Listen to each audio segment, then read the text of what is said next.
Í fyrsta lagi þetta gildi Rotary svo óhemju fallegt, þjónusta ofar eigin hag og Rotary starfa bæði í nærsamfélaginu en líka alþjóðlega.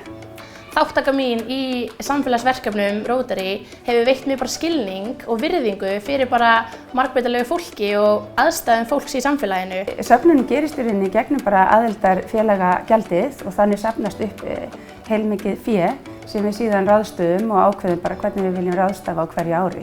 Þannig að það svona bara, söfnunin sjálf er rosalega einföld og gerist svolítið að sjálfum sér.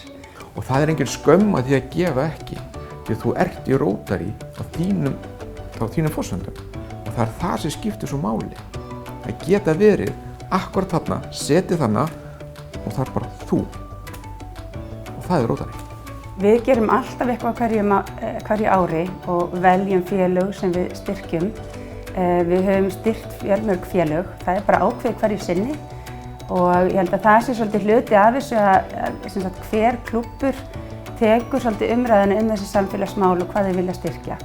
Rotary-hreyfingin á Íslandi hefur lagt samfélaginu til en það eru gríðarháar fjárhæðir og ekki síður allt það sjálfboðaliða starf sem að baki liggur, það er líka verðmætt.